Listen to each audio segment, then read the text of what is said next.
Bonjour à tous, bienvenue dans ce nouvel épisode de podcast. Cette semaine, on va parler écriture, et plus particulièrement du moment où un livre est terminé. Clairement, c'est comment savoir si son livre est fini. Alors pourquoi je vous parle de ce sujet? Parce que c'est une question qu'on m'a déjà posée, et c'est vrai que ça m'a poussée à réfléchir au sujet, et à essayer de trouver des solutions. Le fait est que c'est une question que personnellement je ne me pose pas, c'est-à-dire que c'est un problème que je ne rencontre pas. Je n'ai jamais de doute sur quand est terminée mon histoire.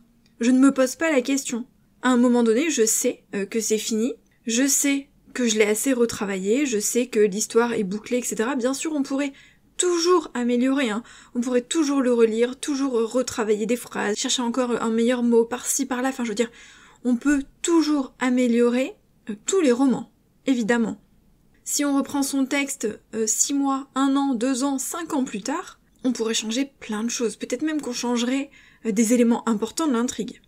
Mais c'est pas le but. Le but, à un moment donné, c'est de proposer une histoire. Donc c'est vrai que c'est une question que je ne me pose pas, parce qu'à un moment donné, je sais, j'arrive à un moment où je me dis c'est bon, voilà, j'ai retravaillé tout ce que je voulais retravailler, mon livre est prêt, je peux le publier, mais j'ai quand même cherché des solutions, j'ai réfléchi, en me mettant à la place d'un auteur qui aurait des doutes, et j'ai trouvé quelques pistes qui pourraient vous aider si vous êtes dans ce cas-là. C'est notamment le cas, en général, quand on en est au premier roman, parce qu'il y a aussi le stress, les doutes, l'inexpérience qui entrent en ligne de compte. C'est moins le cas, je pense, quand on a écrit, et surtout quand on a publié plusieurs romans, puisqu'on n'a plus cette appréhension, l'état d'esprit change, on a cette expérience qu'on n'avait pas au tout début, et donc c'est peut-être plus facile par la suite. Donc les conseils, je pense, vont s'adresser davantage à des auteurs débutants, et quand je dis débutant, c'est plutôt au sens quelqu'un qui n'a jamais publié, parce qu'on peut très bien avoir 10 manuscrits terminés dans son ordinateur, enfin terminés entre guillemets, en tout cas le premier jet, et ne jamais avoir passé le cap des relectures, ou alors ne pas avoir terminé ces relectures, et ne jamais avoir passé le cap de la publication.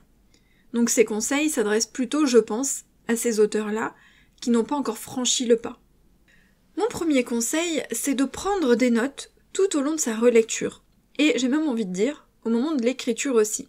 Ça, j'en ai déjà parlé à de nombreuses reprises quand je vous parle de mon processus de relecture, donc c'est-à-dire de ma méthode pour relire mes romans.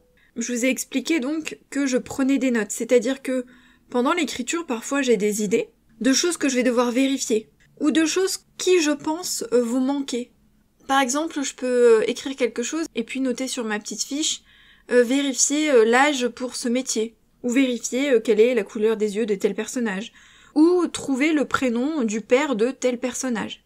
Et donc pour pas avoir parfois à chercher pendant l'écriture, même si en général c'est vrai que moi j'aime bien me débarrasser de ces choses-là pendant l'écriture, c'est-à-dire que si j'ai une recherche à faire, etc., je vais la faire tout de suite, mais il y a des sessions où vraiment c'est pas le moment, ou alors c'est quelque chose de plus général, ou alors c'est quelque chose qui arrivera plus tard dans l'histoire, ou qui est déjà passé. Par exemple, 3-4 chapitres plus tard, je me pose une question sur quelque chose qui était donc avant dans l'histoire et j'ai pas envie d'y revenir maintenant. Bref. Donc, j'ai une fiche, qui est ma fiche de relecture, sur laquelle je note comme ça des idées, des choses à vérifier, des questions que je me pose, des recherches à faire ou autre. Et c'est une fiche que je complète au moment de ma première relecture. C'est-à-dire que je la commence pendant l'écriture, mon premier jet est terminé, je fais une pause, je fais une première relecture pour me remémorer l'histoire, c'est-à-dire que je relis l'histoire du début à la fin d'une traite, sans corriger, sans modifier ni rien. Et pendant cette relecture-là, il y a des points que je vais relever, voilà, des questions que je vais me poser, des choses à améliorer, des descriptions, des éléments sur des personnages, etc. Et donc, j'étoffe ma fiche de relecture. Et pendant les relectures suivantes, au fur et à mesure, je vais barrer les éléments sur cette liste, puisque je les aurai vérifiés, corrigés, modifiés, etc. au fil de mes relectures. Quand ma fiche est bouclée, quand j'ai tout barré, j'ai ce sentiment d'être arrivé au bout, d'avoir vérifié tout ce que je voulais vérifier, d'avoir modifié tout ce que je voulais modifier.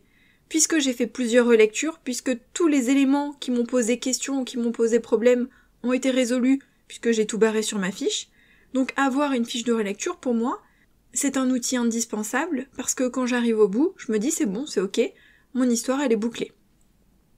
Deuxième conseil si on a un doute, c'est de revoir sa structure. C'est-à-dire revoir son plan, le début, comment ça commence, voire relire les premiers chapitres, la fin, comment ça se termine. Quels sont les rebondissements principaux, les points pivots de l'histoire? Est-ce que cette structure tient la route? Est-ce que c'est rythmé? Est-ce que c'est équilibré? Est-ce que dans le plan, je peux modifier quelque chose? Même si vous ne faites pas de plan avant l'écriture, c'est intéressant d'en faire un au moment de la relecture. C'est-à-dire que pendant que vous relisez, vous marquez chapitre 1, voilà, il se passe tel élément majeur. Vous pouvez ajouter des infos, ça se passe à quel endroit, ça se passe à quel moment, quels sont les personnages présents dans la scène, voilà. Vous pouvez même vous faire un topo un peu plus détaillé, ou vous pouvez simplement marquer l'élément majeur. Par exemple, dans tel chapitre, c'est la révélation de tel secret. Dans tel chapitre, c'est la rencontre avec tel personnage. On n'a pas besoin non plus de faire quelque chose de méga détaillé, mais ça vous permet ensuite de revoir votre plan d'une manière globale, une fois que votre histoire, votre premier jet est terminé, et de voir si c'est équilibré, avec une position de recul finalement, c'est-à-dire qu'on dézoome un petit peu, et on regarde le plan d'une manière générale, et on se dit voilà, qu'est-ce qui se passe là? Est-ce que les rebondissements ils sont au bon endroit?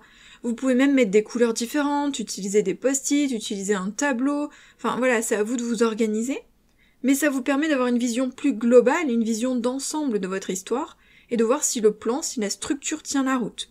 Parce que parfois c'est ça. Parfois il suffira peut-être juste de décaler un événement, d'inverser des chapitres, de rajouter un rebondissement à tel endroit, et ça va peut-être tout changer. Donc revoir le plan, c'est une idée qui peut vraiment débloquer. Et petit conseil en passant, même si vous ne faites pas de plan avant l'écriture, il est selon moi indispensable d'avoir une structure établie. La structure, c'est noter les points pivots, les rebondissements principaux de son histoire, le climax, l'élément déclencheur, etc. Je vais pas m'étaler sur le sujet parce que l'épisode 111, bien gérer les rebondissements de son histoire, reprend du coup ce thème-là, donc je vous invite simplement à aller l'écouter. Troisième conseil, si on a cette sensation justement de ne pas savoir si le livre est terminé, c'est de reprendre ses notes. Au-delà de la fiche de relecture, c'est vraiment de reprendre les fiches qu'on a fait au début. Reprendre tout ce qu'on avait noté. Parfois on note des idées qu'on oublie, qu'on modifie au cours de l'histoire. Parfois il y a des choses qu'on n'a pas mis dans son histoire alors qu'on l'avait mis dans son carnet et ça peut être intéressant. Il y a des idées qu'on a éliminées, il y en a d'autres qu'on a rajoutées. Donc c'est intéressant de reprendre ces notes et de les relire pour voir s'il y a des choses qui pourraient être intégrées ou non à l'histoire. Si on s'est peut-être un peu perdu en route, si on a dévié de notre objectif et finalement ça nous convient pas. Si on n'a pas bien traité le thème dont on voulait parler. Et là, il y a 3 points qui peuvent être intéressants, c'est d'une part de vérifier l'intrigue principale. Est-ce que l'intrigue principale est bien menée? Est-ce qu'elle est bouclée? Est-ce qu'elle est rythmée? Est-ce que on a toutes les infos au fur et à mesure? Est-ce qu'elle est traitée de la manière dont je voulais la traiter au départ? On a aussi les intrigues secondaires. Est-ce que les intrigues secondaires sont intéressantes? Est-ce qu'elles sont utiles? Est-ce qu'elles sont bien terminées avant la fin du roman? Est-ce qu'elles viennent aider, supporter, compléter l'intrigue principale ou pas du tout? Et enfin, l'évolution des personnages. Est-ce que les personnages évoluent au cours de l'histoire? Est-ce qu'ils sont cohérents? Est-ce que leur évolution est logique? Est-ce qu'on a vraiment respecté ce qu'on pensait d'eux, leur personnalité?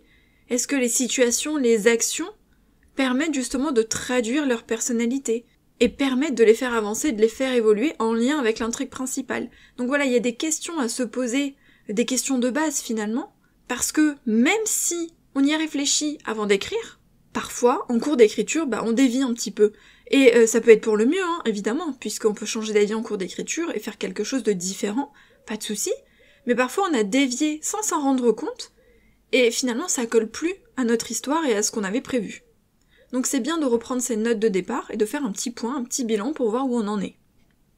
Le 4e conseil, c'est de se poser des questions, ça va un petit peu avec le conseil numéro 3, sur des éléments clés. Alors, évidemment, il y a les personnages, l'univers, l'intrigue, etc.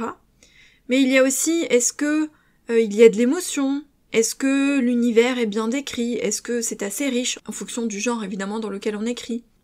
Est-ce que j'ai utilisé les 5 sens? Est-ce que les indices ont bien été disséminés tout au long de l'histoire? Ou est-ce que, au contraire, j'en ai trop dit dès le début? Enfin bref, c'est se poser les questions de base, finalement, c'est revenir au conseil d'écriture de base, sans essayer absolument de tout appliquer, mais revenir à ces conseils de base, ça peut aider à mettre le doigt sur quelque chose qui manque. Imaginons, vous vous rendez compte que les lieux, les personnages, etc. Rien n'est décrit. Et vous avez la sensation qu'il manque quelque chose. Ou alors qu'il y a des scènes qui étaient pourtant importantes et où on ne ressent pas l'émotion. Donc ce sont des éléments sur lesquels vous allez pouvoir travailler, point par point, parce que vous vous êtes rendu compte qu'il manquait quelque chose. 5e conseil, parfois le plus simple, c'est de laisser reposer et de prendre du recul. Au lieu de rester la tête dans le guidon, d'être à fond dans le livre, de le relire, de le relire, de le relire et de le relire encore, de pas réussir à mettre le doigt sur ce qui marche pas, etc. Parfois il vaut mieux le mettre de côté, le laisser reposer, faire autre chose pendant 1 semaine, 2 semaines, 3 semaines, 1 mois même, et y revenir plus tard. Parce que vous aurez soufflé, déjà ça fait du bien, vous aurez pris du recul sur votre histoire, vous aurez peut-être réfléchi, parce que dans notre esprit, l'histoire tourne quand même un petit peu, et il y a peut-être des idées qui vous seront venues entre-temps, et quand vous allez reprendre votre texte, déjà vous serez moins gavé, parce que finalement quand on relit, sans se rendre compte de ce qui marche pas, c'est difficile. Donc avoir soufflé, c'est revenir sur son texte avec un œil neuf, plus apaisé, et peut-être que dès la première lecture, vous allez vous rendre compte finalement de ce qui vous a manqué dans les lectures précédentes, parce que vous aurez fait ce pas de recul. 6e conseil, c'est de faire appel à quelqu'un d'autre. Si malgré tout ça, vous n'y arrivez toujours pas, à un moment donné, il faut se lancer, et il faut faire appel à un bêta-lecteur. Plusieurs bêta-lecteurs même, pourquoi pas. Que ce soit des bêta-lecteurs bénévoles ou professionnels, mais d'avoir un avis extérieur, ça pourra justement vous aider. Alors, les bêta-lecteurs bénévoles, là où il faut faire attention entre guillemets, c'est que souvent, ils vont vous donner un avis plus global sur le texte. J'ai aimé, j'ai pas aimé, bon alors parfois un peu plus détaillé bien sûr, mais ça va peut-être pas vous aider à mettre le doigt sur ce qui marchait pas. Alors sauf si vous tombez sur des super bêta-lecteurs qui vont vous dire « Ah tiens, c'est bizarre, l'évolution de ce personnage, elle est pas très logique, moi j'ai pas compris sa réaction à tel moment et tel moment. » Et là, ça va vous aider, puisque ça va vous donner des pistes d'amélioration. Évidemment, pour avoir un travail plus complet, le mieux c'est de faire appel à un bêta-lecteur professionnel, qui lui va passer toutes les scènes en revue, et qui va vraiment mettre le doigt sur chaque élément, qui va mettre des commentaires au fur et à mesure, qui va en plus vous rendre une fiche plus globale, et qui va du coup vous aider à mettre le doigt sur ce qui marche, bien sûr, sur les points forts, et sur ce qui marche moins, ce qu'on peut améliorer, ce qu'on peut modifier, ou ce qui vraiment n'est pas logique. Par exemple, il a remarqué une grosse incohérence. Donc quand nous-mêmes on n'y arrive plus, quand l'auteur n'arrive plus à avoir un œil finalement plus objectif sur son texte, qu'il n'arrive pas à voir ce qui ne marche pas, faire appel à quelqu'un d'autre, ça peut être vraiment intéressant et ça peut débloquer. D'une part, ça peut vous rassurer de dire « Ah bah tiens, finalement, l'histoire elle a plu, c'était bien, ils ont bien aimé l'intrigue, ou alors ils se sont attachés à tel personnage et tout », donc déjà ça va vous faire du bien parce que il y aura quelqu'un d'autre qui aura lu votre histoire, donc tout de suite c'est une autre vision, c'est un autre niveau, et en plus, vous aurez des pistes qui peut-être vont vous débloquer. Et enfin, 7e et dernier conseil, c'est de travailler son état d'esprit et de se faire confiance. Comme je l'ai dit en début d'épisode, souvent c'est quand on en est à son premier roman, en tout cas le premier qu'on veut publier, qu'on doute. Est-ce que l'histoire sera bien? Est-ce qu'elle est terminée? Est-ce que je pourrais pas faire mieux? Est-ce que je pourrais pas encore modifier les phrases? Est-ce que l'histoire est assez aboutie? Etc., etc., etc. Mais au bout d'un moment, il faut se lancer. Il faut y aller. On peut pas travailler pendant 15 ans sur un roman si on a vraiment envie d'écrire d'autres histoires, de partager d'autres histoires avec les lecteurs, voire d'en faire son métier, etc. Donc, il faut se lancer. Il faut se faire confiance. Si vraiment vous doutez, évidemment, appliquez tous les conseils que je viens de vous donner, faites appel à un bêta-lecteur ou plusieurs bêta-lecteurs pour avoir une vision extérieure avant de vous confronter à l'avis des lecteurs. Mais il faut aussi se faire confiance, il faut croire en soi. Souvent, c'est aussi une question de doute, d'état d'esprit. Parce qu'on doute de soi, parce qu'on manque de confiance en soi, parce qu'on n'est pas sûr, parce que c'est le premier roman, parce qu'on a peur, et c'est un blocage qui n'a rien à voir finalement avec l'histoire ou le livre. C'est pas parce que l'histoire est pas aboutie, c'est parce que c'est un problème plus psychologique, personnel, et c'est à ce niveau-là qu'il faut travailler. Alors attention, des fois oui c'est un souci d'histoire, mais en revoyant tous les points que je vous ai dit tout à l'heure, normalement vous devriez les détecter et pouvoir les résoudre. Et une fois que c'est fait, on peut publier. Mais quand tout ça a l'air de fonctionner, que ça marche, etc., alors peut-être que c'est plutôt un souci d'état d'esprit, de blocage, et c'est sur ce point-là qu'il faut travailler pour oser se lancer et enfin y aller vraiment. J'espère que ces quelques conseils vous aideront. N'hésitez pas à aller faire un petit tour sur le site rêvedauteur.fr pour plus de conseils d'écriture, d'auto-édition, de publication, de promotion de romans. Et n'hésitez pas à aller jeter un petit coup d'œil à la section service pour auteurs, puisque je propose un service de bêta lecture professionnelle. Petite précision d'ailleurs, vous pouvez aussi faire appel à un alpha lecteur.